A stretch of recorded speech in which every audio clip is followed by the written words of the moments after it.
Or workshop where we've already done the flag salute, and so we'll go right into item A2 and like to welcome all our guests here this evening. Thank you for being here. Item A3, I'll entertain a motion to approve this evening's agenda. I'd like to approve this evening's agenda with a modification, splitting the consent agenda into two and having the regular consent agenda, and then as item 2, having all the district operating policies put as item 2. So keep C1 as consent agenda, and then district item 2 would be district operating district operating policies. Item C2. So you're saying item C13 through C114 then would be put under, come out of C2? Correct. So motion's been made by Director Ashton to approve this evening's agenda with a change of moving all of the district operating policies into item C2. Do I hear a second? Second. Second by Director Hilmes. Discussion? All in favor? Aye. Aye.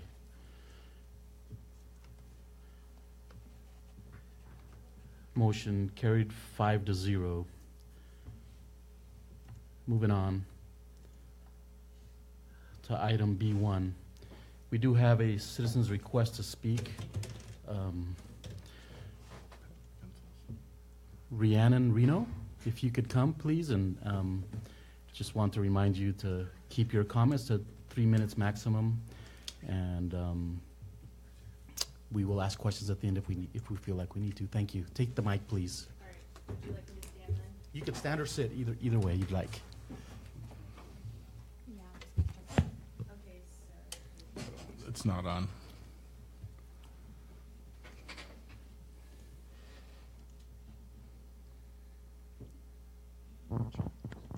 Thank you. Okay. So for those of you who don't know me, I am Rhiannon Reno. I am currently a junior at Othello High School, and I wanted to thank you all for this opportunity to speak with you all tonight, and then also for allowing me to apply for the student representative position 2 years in a row. I want to start off by saying that I am not bitter or resentful for not receiving this position for the last 2 years. A decision was made in the district's best interest, and I totally respect that decision. Although I didn't get the position, I wanted this year to mark a learning point for me and see what ways I could improve in my interview. And so I met with Dr. Hurst to see if you all had left me any feedback. And at that time, Dr. Hurst did not have any, so I moved to another meeting with him once he had gathered information regarding my interview for the student rep position. And he said that I had a strong interview. However, because I was going to be a senior, I didn't receive the position, which raised slight concern with me, considering on the application it had said that the position was for upcoming juniors and seniors, which I am going to be a senior. So I was just curious as to why that may be. And so in the future, I would say for the future applicants' sake, if you all could clarify who the position is open to, if it is only juniors, if it is juniors and seniors, depending on who the current student representative is. Just for the future applicants' sake, clarity on that would be wonderful. And also, just the district is going to continue to grow. And so from a student's perspective, as far as student voice goes, I believe that in the future, an additional student representative could be beneficial to the board as far as incorporating that student voice. Anyways, thank you once again for your time. Thank you. Thanks for coming in. Thanks, Rhiannon. So just to clarify, do you want us to consider that and then get back to you? As long as there's a positive change made for the future, that's all right. It doesn't necessarily affect me right now, but just for future students' sake. Okay. So let me ask one more question. Are you making a request for a third student rep member, or? No, I'm not necessarily requesting it, but I'm saying the future, if there's not enough voice being heard as far as all of the schools within the district, then that's a suggestion from a student's point of view. Sure. Okay, thank you. So I have a question about the application, and I don't know that we've seen a copy of the application since it was originally, maybe we never saw the application I itself, think but we did but the first first year year, that we the needed first both. year we did it, we needed both. we needed both. And that's what I And was that- wondering and it if maybe probably that never was, changed. that didn't change, okay. I think we need to make sure that we get a copy of that application that really matches what we're looking for now. I didn't consider that. Okay. Before we move on to item B2, I just want to, as I peruse through the audience, it doesn't look like there's anyone that needs Spanish translation. And so, Antonio, thank you for being here for that. Thank you. Moving on to item B2, there's new administrator introductions. Dr. Hurst. Absolutely. Again, we are extremely excited about the new team that is forming, and we have 2 VPs that have been added to our team, and also a new director of special education. And we'd like to invite them to come up and say a few words. First, we're going to have the director of special ed come up, and then we'll have a representative from Lutakaga, and then we'll have Denise come up.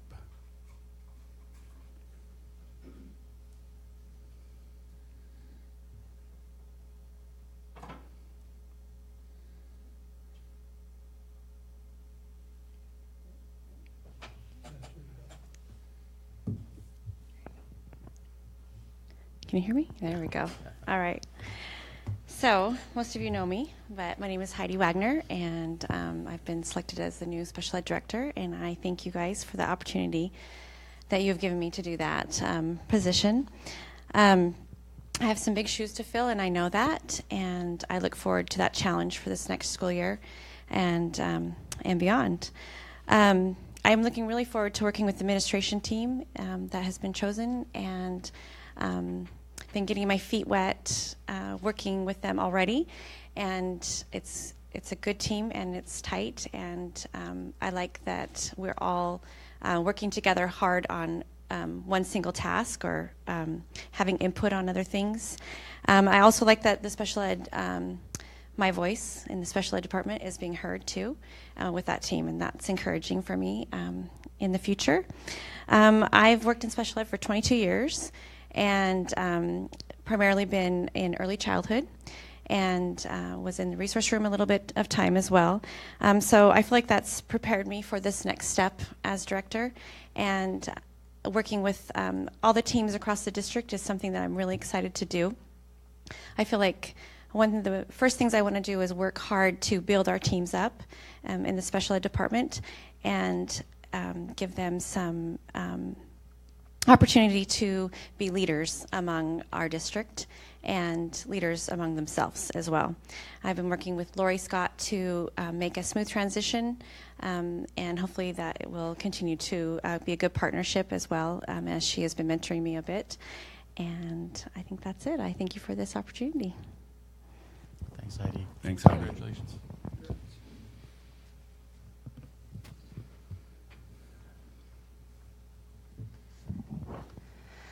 Good evening.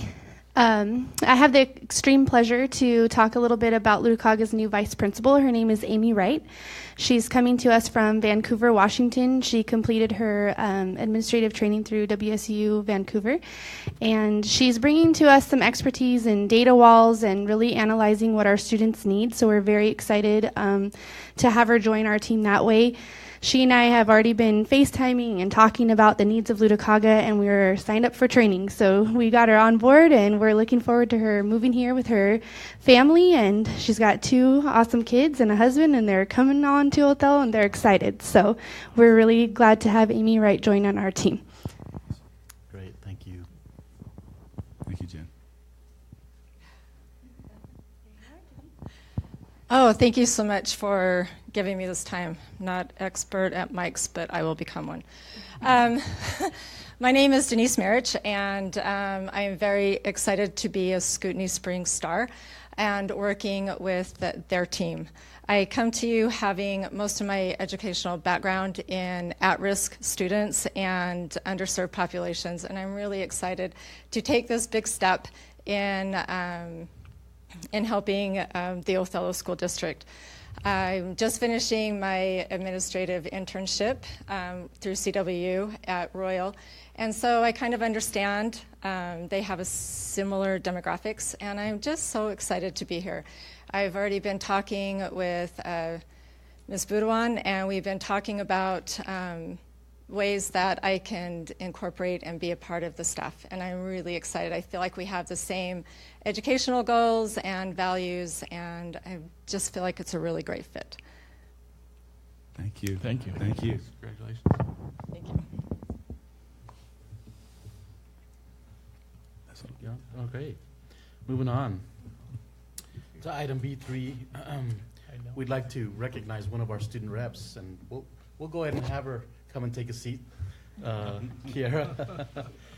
We want to, this is Kiara's last board meeting, and Kiara's been a student rep with the Othello School Board for the last 2 years, and she's graduating. And before we pass this mic over to Kiara and present her with a plaque, I'm going to have our board mentor to the student reps just share a few words.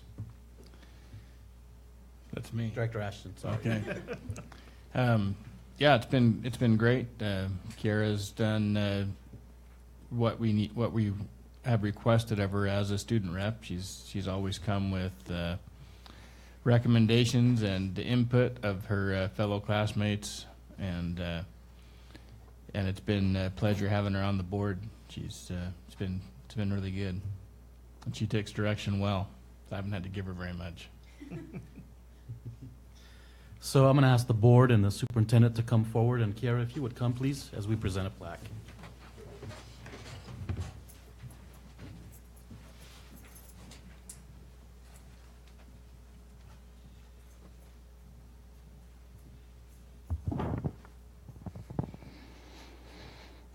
So, Kiara, we'd like, as a school board, like to present you a plaque that states and says, in recognition of your dedicated service to the Othello School Board 2017. So thank you so much for all your support and ideas. They were fabulous. And so here you go.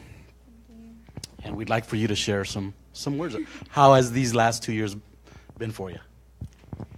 Oh, I wasn't ready for this.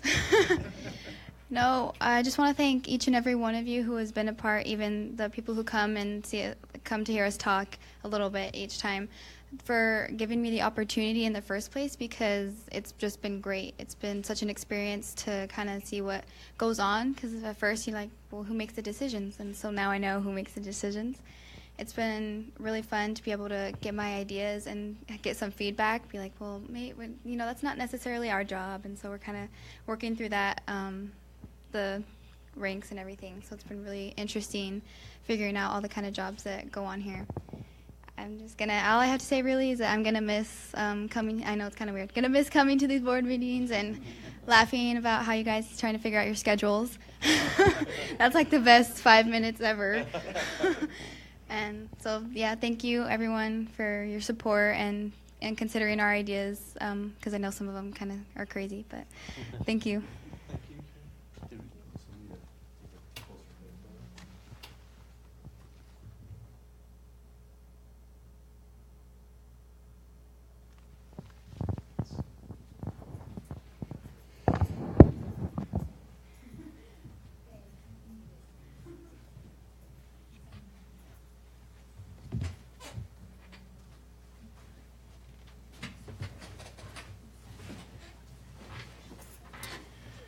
Okay, moving on to item C1, consent agenda, and I'll entertain a motion to approve this evening's consent agenda, noting that we've already made a change to the agenda, moving certain items to an item C2. Has that correction been made on our? Yes, sir. So if everyone wants to refresh their board docs, the correction's already been made. I didn't see mine. That's why I was. Oh, okay. Okay. I guess as long as they're corrected at some point for the public. Okay. I move to approve item C1, the first part of the consent agenda. Second. Motion's been made by Director Simmons to approve, seconded by Director Ashton. Discussion. All in favor? Aye. Aye. Aye. Motion wins 5-0. So then now, moving on to item C2, which is the district operating policies. And should we wait until they're updated, until our board docs is updated, or? We can still do the second motion on here. As long as there's some way to vote, or however you're going to do that, right? Mm-hmm. So I'll entertain a motion to approve item C2, district operating policies. I would request, there was a reason obviously for the change. I would request the discussion maybe before a motion. Okay? Okay. The reason why I pulled it is under EL 19, mandatory policies. Item 1, it says the superintendent shall not fail to create and implement policies as required by local, state, and federal legislation. I just wanted to verify that each one of these policies is actually required to be in there legislatively. For example, there's a policy on cell phone use, and I don't know the answer. My feeling is that some of these ones that we're being asked to approve are suggestions but not requirements. And so I would just be, I'm sure you're probably not prepared to answer that, Dr. Hurst, but. So can I get back to the board on that one? The other thing I'd like to bring up, I think we spoke last year about how some of our governance policies, probably there's some redundancy with some of the operating policies, and this would be an example of that. District operating policy 6022 speaks to the fund balance of at least 10%, but we also have that in our governance policies. And so one of the things that your staff might want to do, Dr. Hurst, is look for those redundancies to possibly cut those out. And this is just, the other one is just a general question I had. To remind myself which one it was.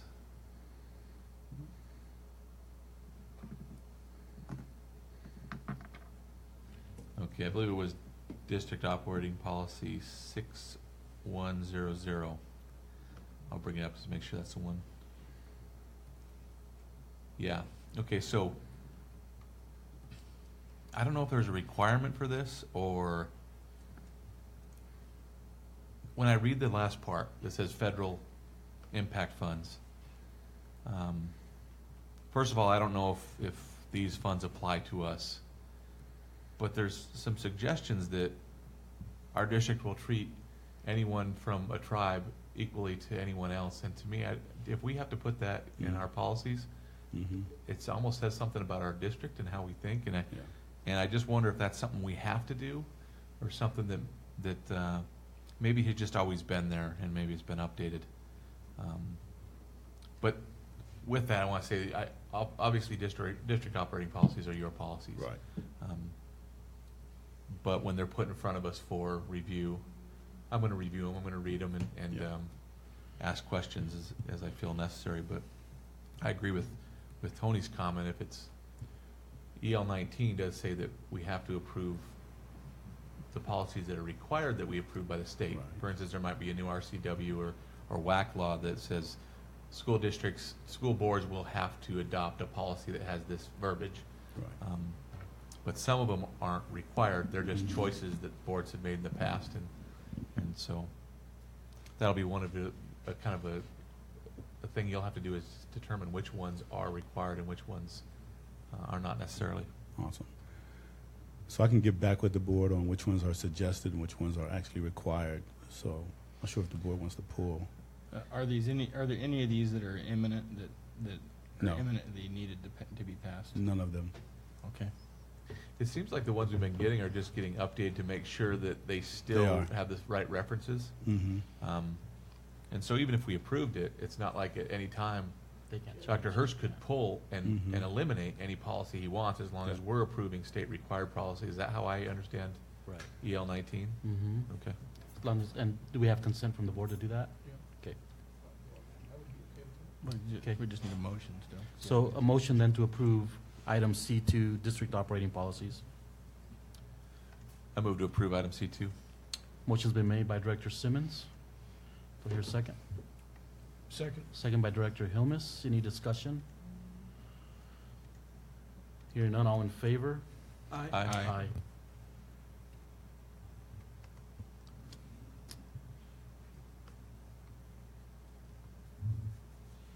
Okay, moving on to item C3 now, Superintendent Report.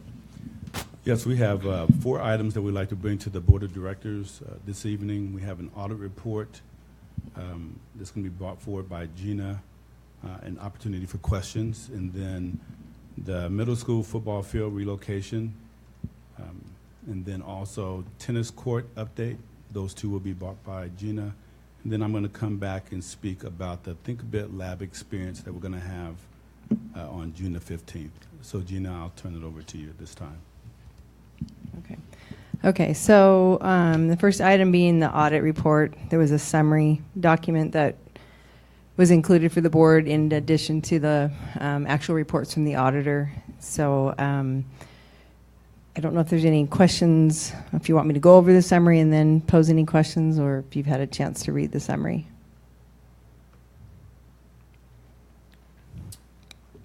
For me, I just assumed that you addressed, there was concerns in there. I just assumed you just addressed them however. And Okay. and then I may have questions after Okay. that, but I think you'll probably answer any questions Okay. I have. So just a really brief, I think it's important to highlight that this year we had basically our financial statements were audited as well as an accountability audit for federal programs.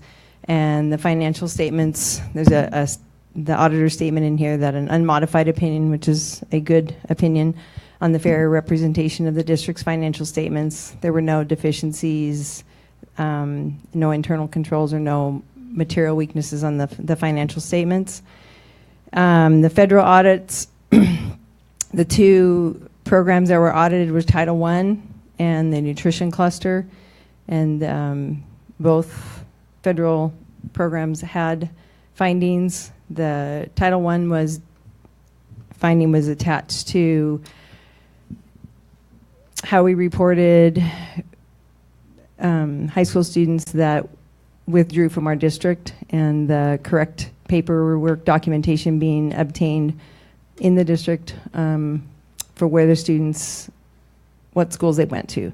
So that process has been reviewed and updated at the high school to ensure that the proper documentation is kept on file, supporting where schools or where students enroll after they leave the Othell School District. And in the nutrition cluster, although there were several corrections made in the bidding process after the finding from 14-15, there was still a finding in that area. And so again, that has been followed up with the appropriate staff to address that.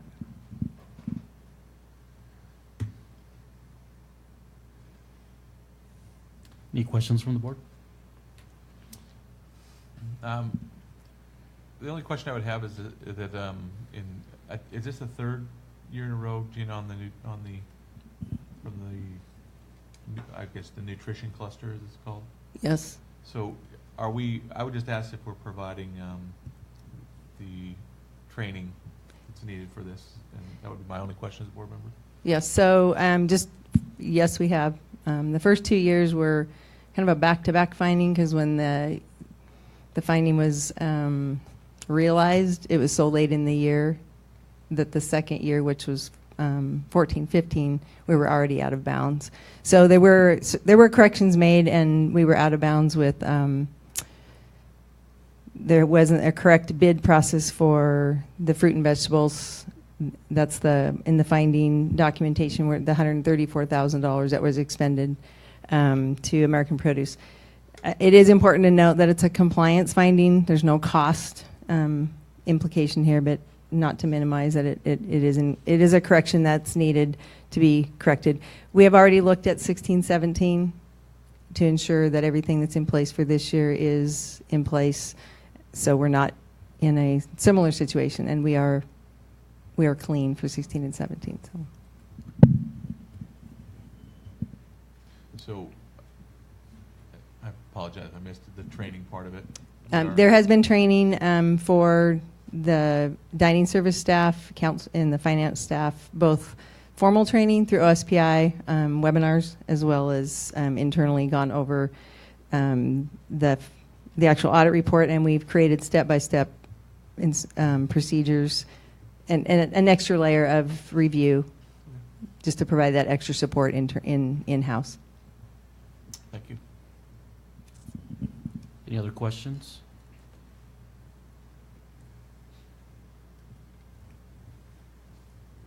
Okay.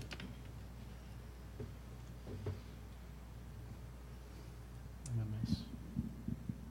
Go ahead. Okay, so in April, when we brought to the board the location for portables for next year, we provided a siting for where we're going to temporarily or relocate the football field, and that was approved. And about 3 weeks ago, another option was brought to me, and we looked into that.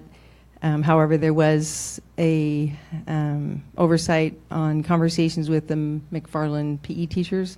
So what was put forth in here as option B as a recommendation is I'm going to respectfully remove and just basically move forward with the location that was talked about earlier in April.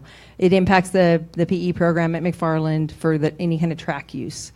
Currently, our track teams perform at the high school or practice at the high school, but there is a season of actual track in the PE time period, and that was inadvertently overlooked. So I'm basically retracting this other location option. There's an option 3 in the picture. Is that not supposed to be there?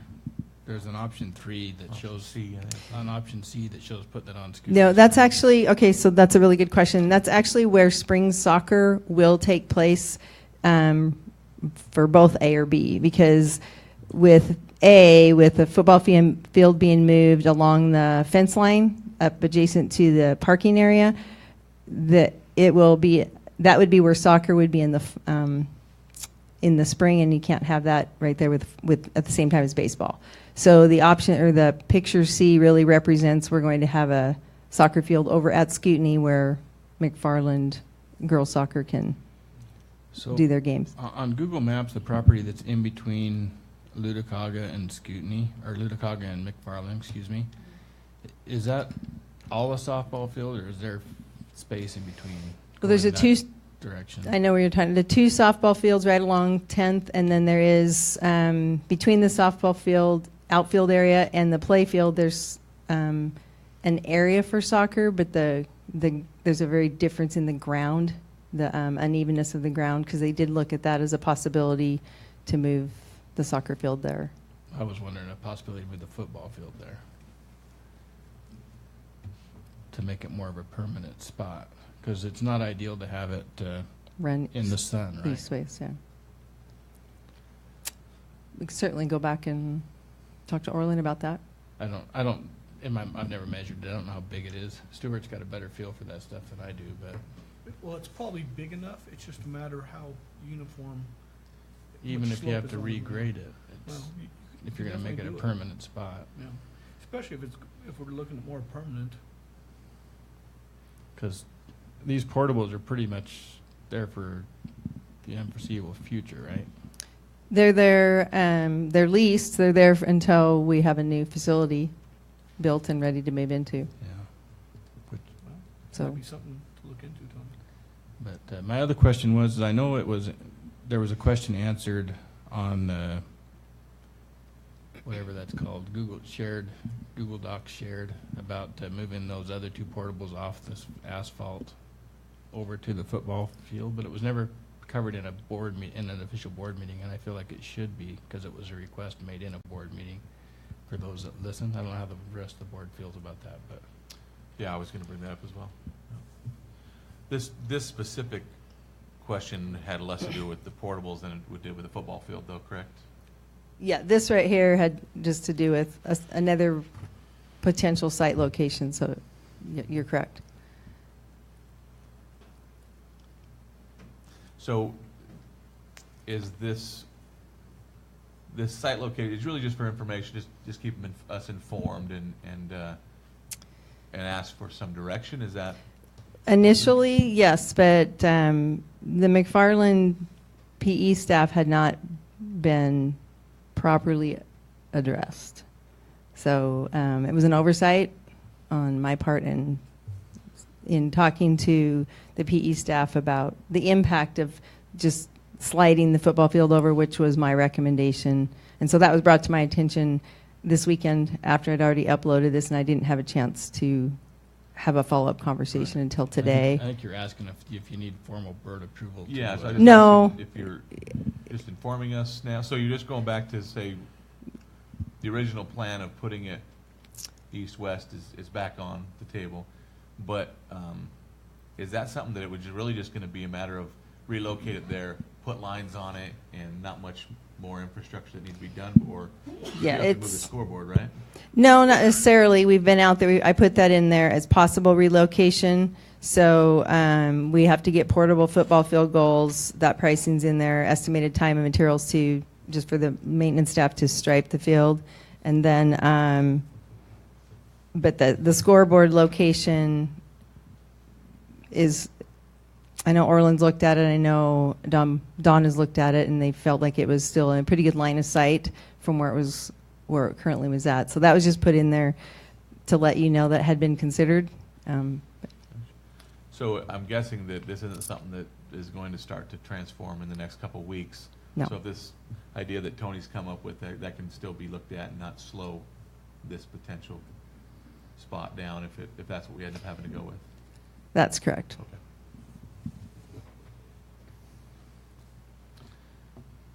Based on that, I still, yeah, so can we talk, is it appropriate time to talk then about does it fit in this, I guess, the location of the other portables? Well, we can have a What do you think? discussion. I think it As does. a board. Okay. So I think the question I had asked was what the cost would be to move the portables that are currently in the parking lot at the middle school, to move those where we're planning on putting the new portables that we're having to bring in as well. And then we did get a response that the estimated cost would be $70,000, which was basically the cost to move them from Hiawatha. And so we as a board, like you said, we haven't discussed it or anything. I felt like that was just in my mind, not knowing anything about it, never moving a building other than I did. My father-in-law moved a building in Moses Lake about 15 years ago, all the way across town, and it was probably a 2,000 square foot building, and I knew about what he paid for that. So in knowing that, I thought, boy, that did seem like a high price. But I don't know how the board felt about that, and if it, I mean, you probably have some more. Where did the pricing, where did you get the pricing? So Modern Building Supply is who comes in and unassembles our portables, loads them on a truck, brought them across town, reassembled them, got everything set up. So they have to do the exact same thing. They're just moving them would be moving them a couple hundred feet instead of a mile.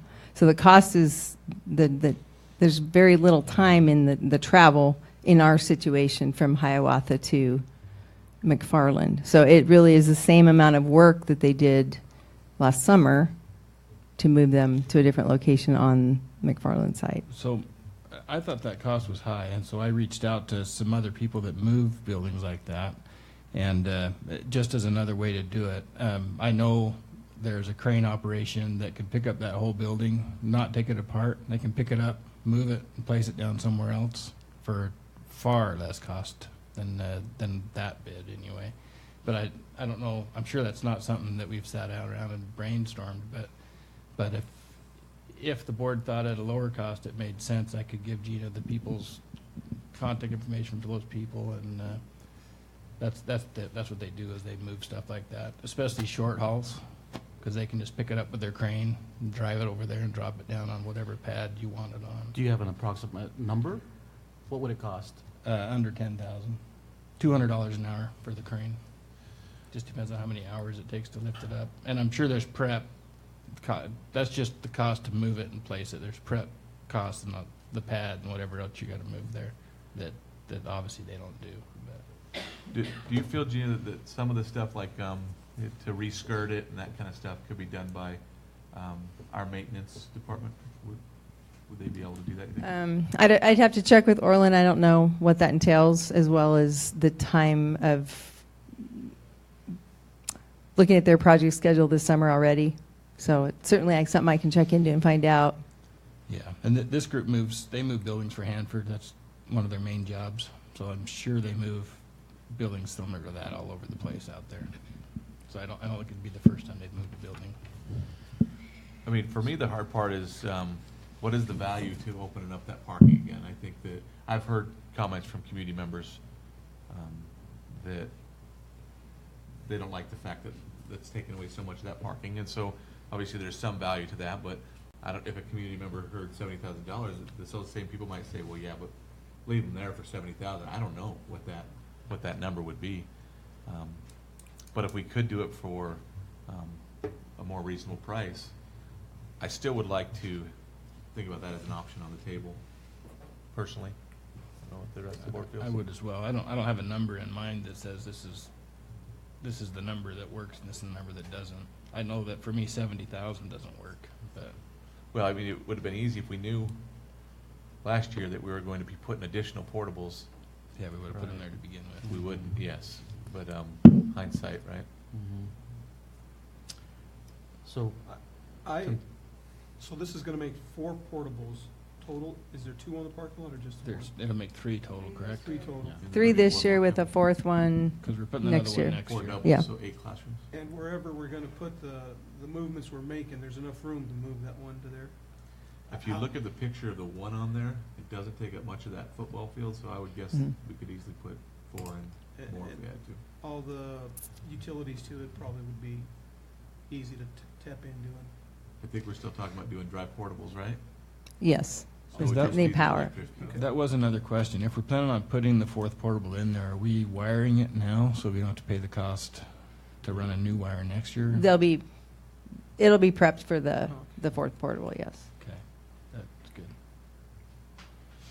so is there consensus from the board to have this as an option? I would be in favor of asking Gina to contact some other alternate vendors to move the portables to find out other numbers. I don't know if.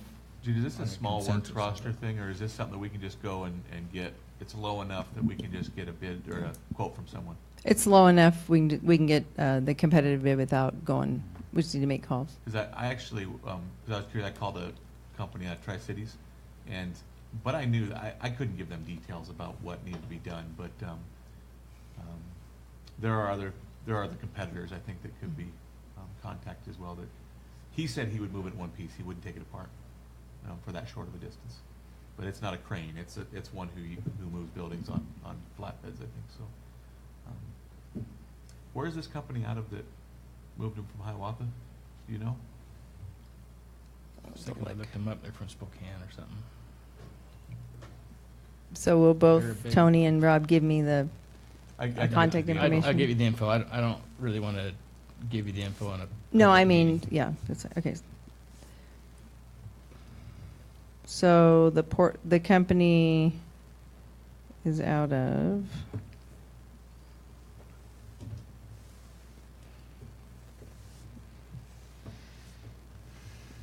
Amarillo, Oregon. I think they've got local Look like they have sites as well, but sites around. I'm just looking at the actual document, so. Okay, so it sounds like the board is in agreement with looking into these other companies and prices. Okay. So we're good, I think. Is that clear enough direction for you, Gina? Yes, thank you. Okay. Moving on to tennis courts. So I did receive an update this last week from Architects West. The tennis courts will go out to bid the 21st. They'll bid the 21st and 28th is when we have the notice in the public notice in the paper with a bid date of July 6th. So that will be the bid opening date. More than likely, we'll need to schedule a special board meeting the week of the 10th, unless we're going to wait to award the bid on the July board meeting, which is the 24th. So, Shoot. I don't July wanna wait. 6th is a Thursday. yes. Right now, I show a board meeting on July 10th. I don't know why. I show a public forum on the budget and a board meeting on I think July it was a 10th. that was a tentative. Yeah, it was tentative. So the board meeting was tentative as well? No, Or did I just not have? it was only, yeah, that Yeah. 24th. I thought at one point we decided we were just gonna keep having two. Maybe I'm No. not remembering. I don't remember that. Because I think if you look in our annual calendar, I think there's stuff on, I have to go back and look, but I think there's policies that are due that day. Hmm. I can look though, maybe. Okay. Well, maybe we look to make the July, no matter what, July 10th be a meeting that we approve the bids, and then also hopefully a budget meeting. Hopefully there's some answers by then. I will be out of town the week of the 10th. Oh, so the So- 10th, the original budget meeting was, There was no budget meeting. There was a tentative public forum, but still it was all hinging on the So when legislature. has that been rescheduled for? The calendar doesn't show July 10th, you're right. Or do we have a date? that We we're don't gonna have a date reschedule it, for- or- It'd be nice, just as soon as you can come up with a date, it'd be nice so we can put it at least on my calendar. this is the part that cures that I'm waiting for. Because I assume that changes all these tentative dates, right? Correct. Well, July 24th, the board will receive a preliminary budget. July 10th, we have to have a draft budget available for any public member who wants to look at it. Back when we did our board workshop in April, there were these tentative forum and updates that were tied to the legislative session, but there was also the communication of the recommendation or the process that we were going to go through, which was to build a budget based on the known revenue structure we have, the known revenues and the known expenditures. Because if the legislature waits till June 30th to make some decisions, it's going to take them 2 to 3 weeks to recreate or revise their revenue engine, where districts basically know the revenues that they have to put into their budget. So the recommendation is to be able to move forward with known revenues, known expenditures. Once we know what the legislative session is doing, is we'll know our package, so to speak. What does that mean for Othello?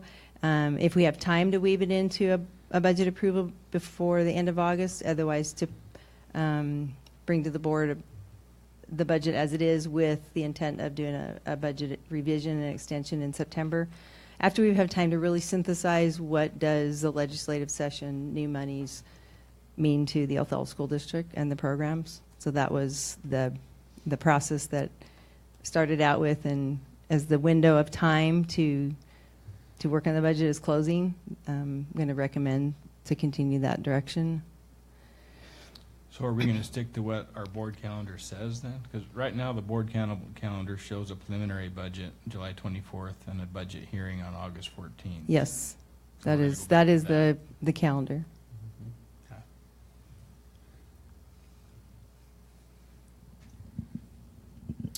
Any other questions? When are we gonna do the board meeting to approve the tennis court bids? So We can do you're gone that entire week of the 10th? Gina doesn't need to be there. I am. I can write everything up, Okay. and it'll be pretty straightforward as far as what the base bid is, the alternates, and So we if can- need be, I could have Ed or Dale be present for that meeting for any kind of questions. So we can still have it the 10th? Yes. So is the board available on July 10th? 6 o'clock? Does that sound good?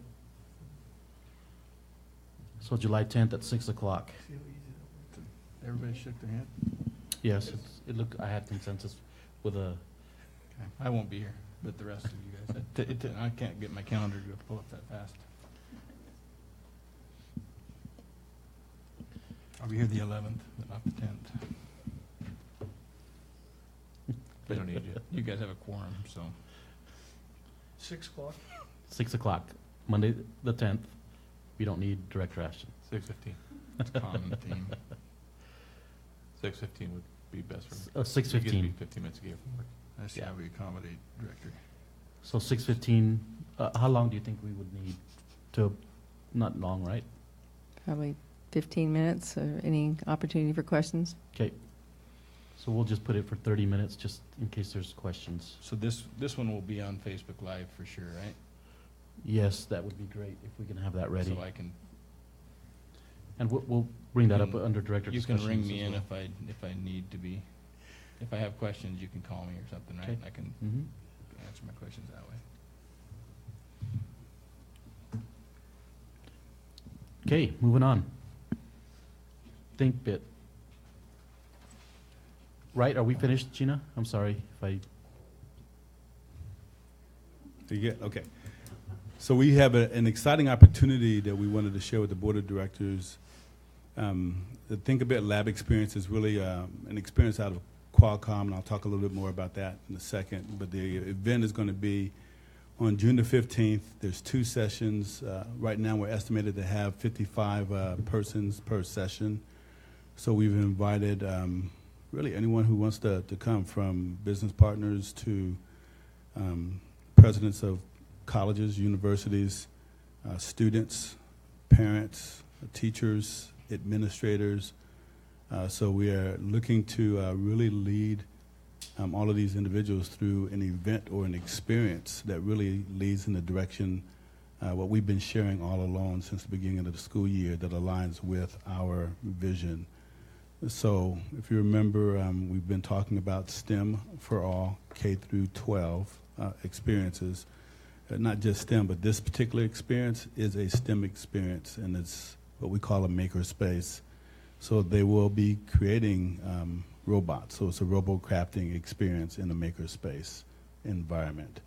So we're inviting Board of Directors out, and all of you who are listening out there, to come out to that event and experience the change that we're going through in Othello School District. So it is going to be exciting. so quick question, if a board member cannot make it from 8 to 12, is it okay for them to come from 1 to 4? Absolutely.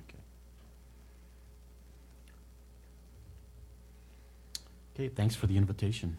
Yes, sir. And that concludes the Superintendent Report. Okay, moving on to item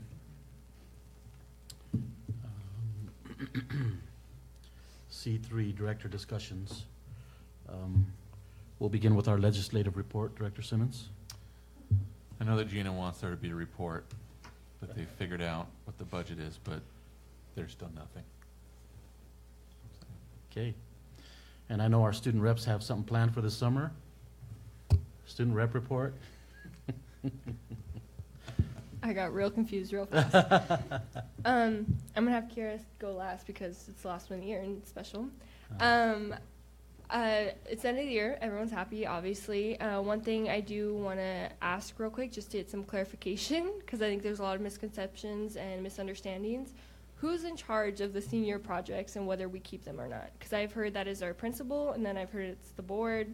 No one really knows, at least at the high school. I'm pretty sure it's not the board. It's not the board unless there's some kind of a state requirement. Right. So the principal would be the one to go to. I think, Can Pete Pete? speak to that? yes. Yeah. So, I know that we've been. Still not on.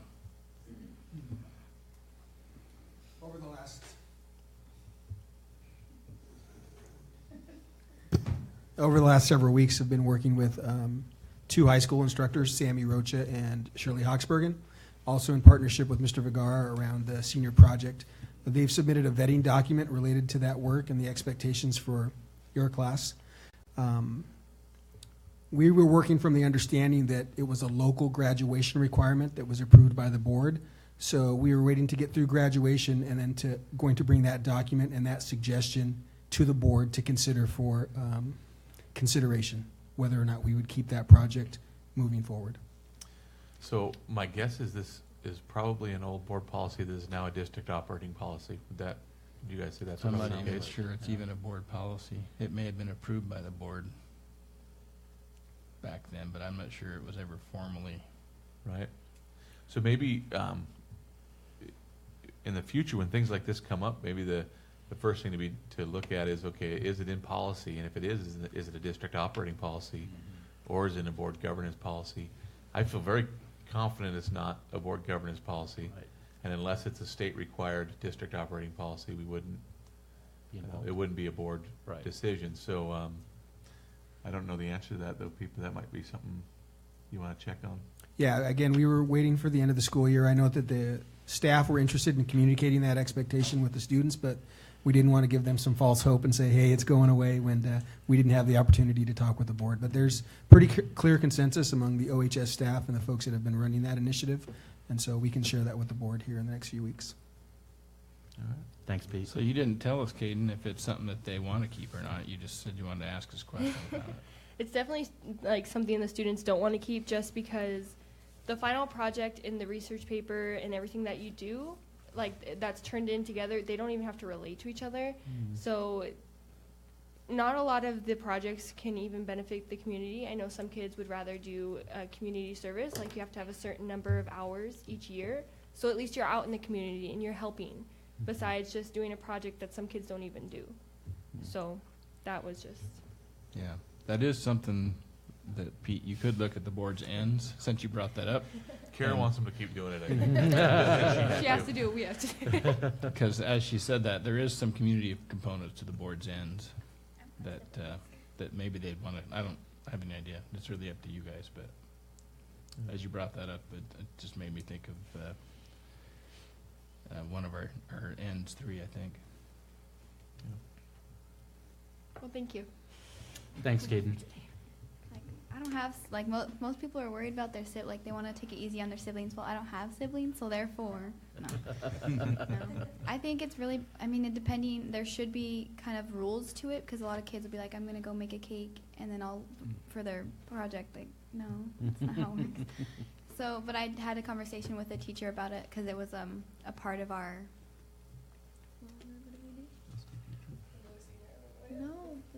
with the RSVP, that when we were like discussing in the high school kind of like what we wanted to change and this and that, so that obviously the senior projects came up. But I was discussing with a teacher, and we were like, well, why can't it be like community service based, because at least that's kind of, and he's like, well, because of liability, and if you get hurt while it's like a project out in the community, then it's on us. And I was like, well, I guess that makes sense. So that's kind of where I'm like thinking of like the community service part, but I was like, it still should be, I don't know. I think, yeah, because the paper, when we did the paper, at first they were like, okay, it has to relate, and then turned in the paper, did the project. Nope. Yeah, like obviously it's not something that we can just eradicate. We should bring something else in its place that's going to benefit the whole community, not just something like, oh, I baked a cake, because you don't really learn a lot from that. Sounds like there's a group that's going to get involved, from what Pete's saying, and Chris can decide how it fits with the board's ends that he's responsible for. So. Absolutely. Seems like there was a lot of cakes baked, but I didn't see any of them. No, I just heard that there's like been stories about those. I think it's a good like idea at first for seniors and for students to kind of go through like the project and the interview and kind of all that kind of stuff. But just maybe in the future, if they decide whatever happens, to just kind of outline it better, so that students are like, no, you have to kind of follow these guidelines rather than just do whatever you want. All right. I didn't have anything. So. Thank you. That's good discussion. As the board is aware, we have had our OHS graduation and DOHS graduations, and so I'm just looking for comments from board members that attended these events, and we'll start with Director Mike Garza. Actually, let's start with the student reps. Why don't we do that?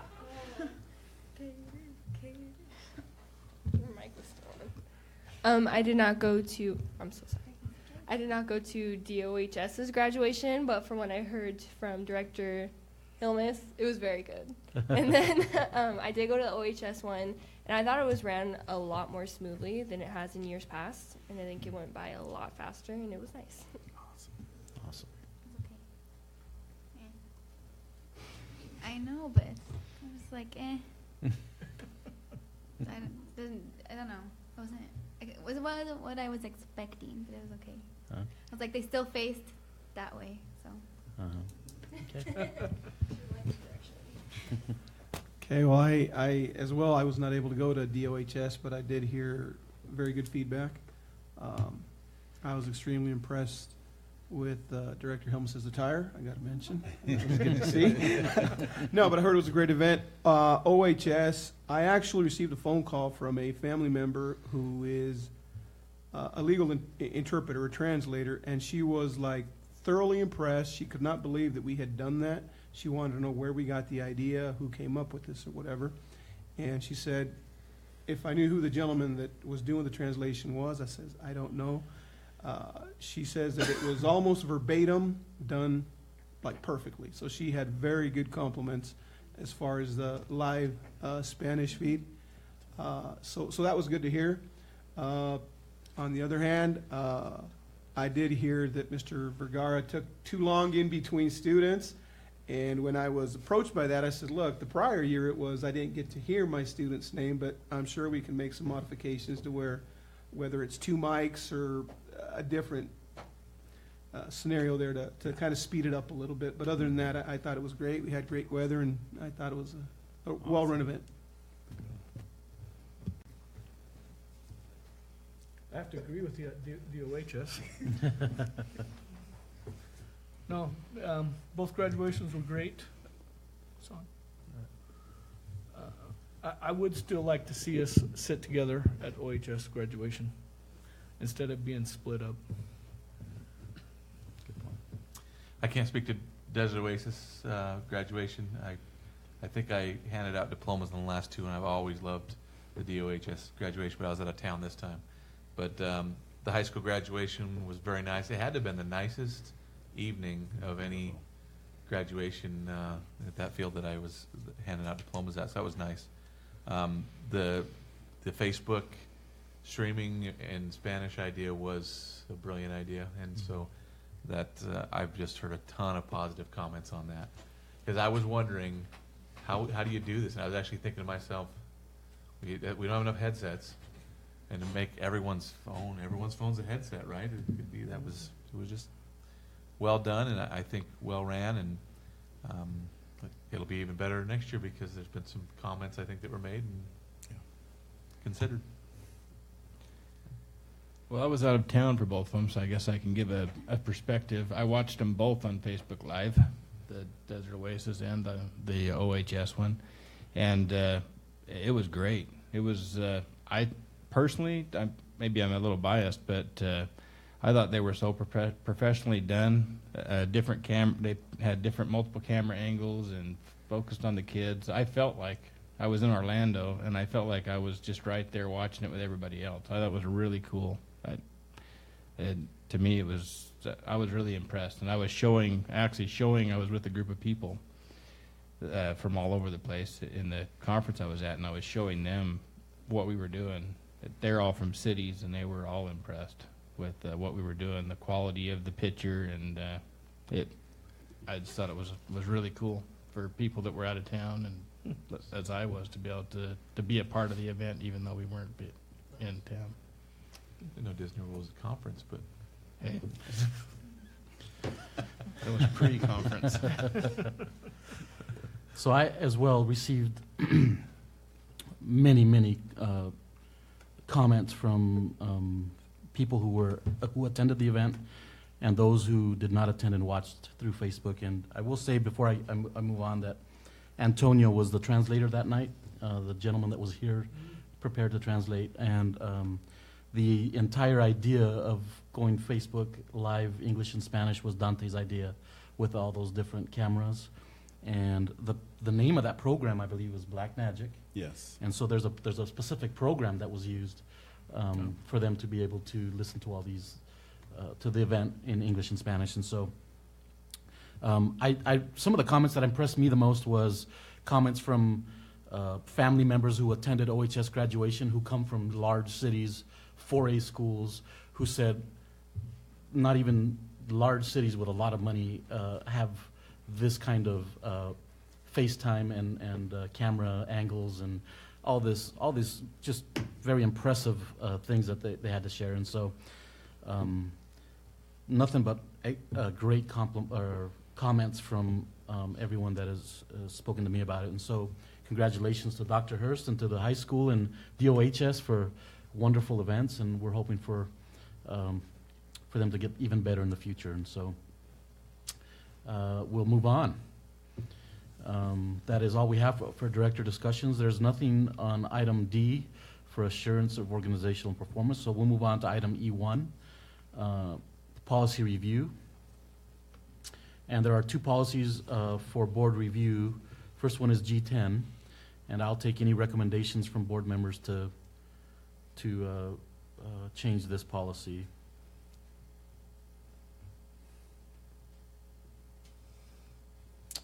If there are none, we will move on to E2, EL16.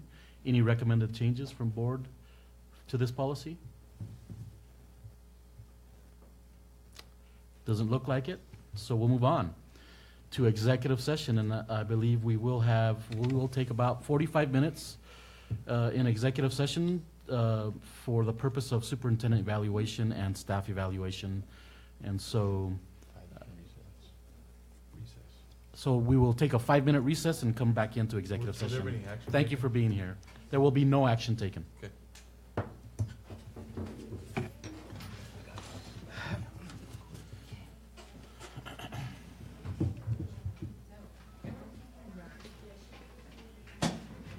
Kira, I was a vandal, but I'll forgive you for.